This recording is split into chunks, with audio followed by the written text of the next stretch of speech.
It came out that OpenAI, specifically Sam, had contacted Scarlett Johansson multiple times about lending her voice for one of OpenAI's chatbots. Obviously, she famously was the voice Samantha in the awesome film Her. And according to ScarJo, Altman told her she could, quote, bridge the gap between tech companies and creatives and help consumers to feel comfortable with the seismic shift concerning humans and AI, and that her voice, quote, would be comforting to people. Although she declined the offer, OpenAI released a chatbot named Sky, which had a similar voice to ScarJo's. According to ScarJo, her friends and family thought the voice was her. She released a statement, yada, yada. On May 13th, the day OpenAI launched ChatGPT 4o Omni, which we talked about last week, Altman tweeted her, a reference to the film. Obviously, now ScarJo is threatening legal action against OpenAI. Altman put out a statement apologizing and saying the voice was never intended to resemble hers. His quote, we're sorry to Miss Johansson that we didn't communicate better. OpenAI showed documents to the Washington Post that confirmed the voice was provided by a different actress who is anonymous. Post reporters also spoke to the unnamed actress's agent who confirmed the story. I guess, Sax, you sent us a comparison clip. Maybe we start there and see what we think? Yeah. Do you guys think they sound the same? I can understand and generate human-like text pretty well. It really depends on what you're looking for in an assistant. What specific tasks? When I was like, oh, sexuality, I was open my eyes to some other thing. Samantha. Leigh, where'd you get that name from? I gave it to myself, actually. What do you think? I think it sounds pretty darn similar. Dead on. I mean, I don't know if it's dead on. Honestly, it sounds like a digitally altered version of her voice. Right. That's what it sounds like to me. They didn't get it perfect, right? They got it to what, 90%? It sounds like it was her voice, but then they changed it. So either that or they hired a voice actor who sounds like her. And that's what the company has said, is that they hired a voice actor. But they won't tell us who the voice actor is. They said because of privacy concerns, which doesn't quite make sense to me, because when you hire an actor, they want the credit, Yeah. So get more work. The company could just clear this whole thing up by saying exactly who the voice actor is. And why wouldn't the voice actor want that? Because she doesn't exist, David. Back to shoot the general OpenAI. Wait, they made this actress up? I mean, she doesn't exist. Of course, it's a digitally altered version of ScarJo. And they got caught. Okay. Cookie jar. This is why Sam's call to Scarlett's agents or her 2 days before they launched is such a damning piece of evidence, because it sounds like he's trying to shut the barn door on something they've already done, right? They've got this demo ready. They're going to launch it in 2 days. They're realizing maybe they don't have the rights to use her voice. So you have to contact her to get those rights. But anyone who knows anything about Hollywood knows you're not going to be able to make a deal with a major star to use their name and likeness in 2 days. It's impossible. So this seems like a really crazy thing to do. I mean, I think the mere fact that he contacted them and then tweeted out her, which shows that Scarlett was on the brain, those are really damning pieces of evidence, I think, in this lawsuit. And I think it's going to feed into her case. I think, look, here's the thing. This company is going to go down in the history books. In one part, because the technical inventions that they've created are just next level and frankly created an entire industry. And I think they deserve a ton of credit for that. But they're also going to be written into the history books for two other things that are probably less aspirational. I think the first is that there's just all kinds of dust-ups and unnecessary drama that just seem to kick around every few weeks or months. And then the second is the sheer quantum of value capture that the employees have seen through secondaries before a fully functional business has been really created.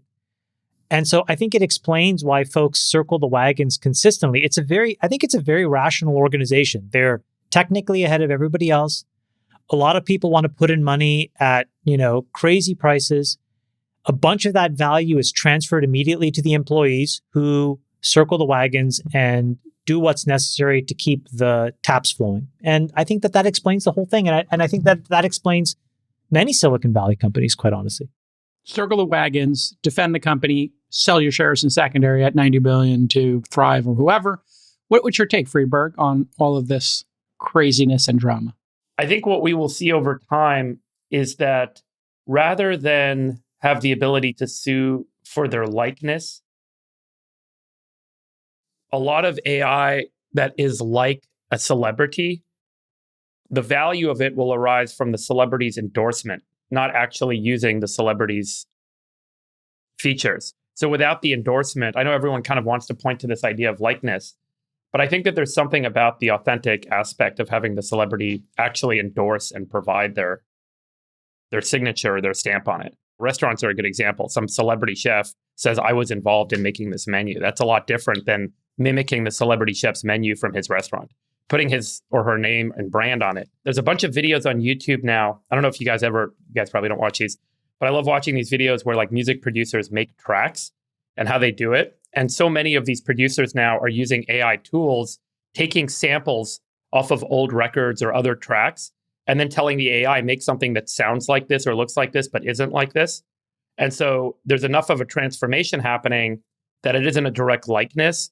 And then they're able to create entire vocal tracks without needing a singer or without needing the celebrity singer. So they you're in the much ado about nothing camp on the ScarJo. Yeah, I'm in the like the content itself, I think, is probably less like compelling. Oh, you go after her because the voice sounds the same.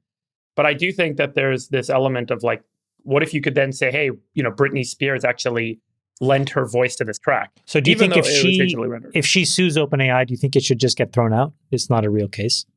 No, I think there's probably going to be a lot of discovery, to Sax's point, that's going to show that they probably did. Yeah, the discovery is going to be juicy. Yeah. No. I'm not saying that. I'm asking you more that, yeah, even if they find it, your point is it shouldn't matter. My point is, do you think that it should be thrown out? Well, I don't know. I mean, hold on. Let's say you're casting a movie and, you can't get Scarlett Johansson for it. And so you tell the casting director, get me a Scarlett Johansson type. I think you can do that. Okay. Obviously you can't use her name. You can't use her likeness, but you could hire a different actor who might look or sound like Scarlett Johansson. If the company actually did that, and they did it 9 months ago, this is what the statement they put out, I think they've got a decent defense.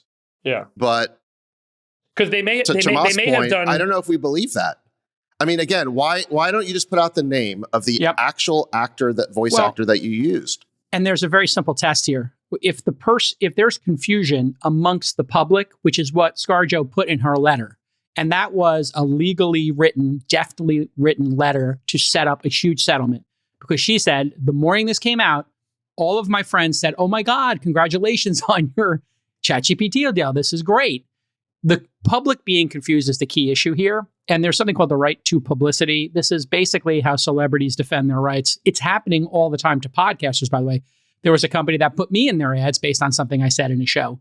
And then they put ads against it. And Huberman's been having this happen. Joe Rogan's It's happening to me right now. I'm in the middle of this crazy thing with Facebook, and they've been doing a very good job. The team at Meta, Ashley, thank you. But hundreds and hundreds and hundreds of automated accounts pretending to be me, selling all kinds of random stuff. It's predominantly on WhatsApp and Facebook and Meta.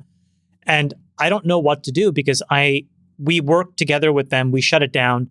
I've actually had to reactivate my Facebook and Instagram accounts, which were dormant, so that we could actually have them be verified, so that then it's easier to shut them down. But it is an impossible task when somebody's impersonating you. Yeah. To fight it.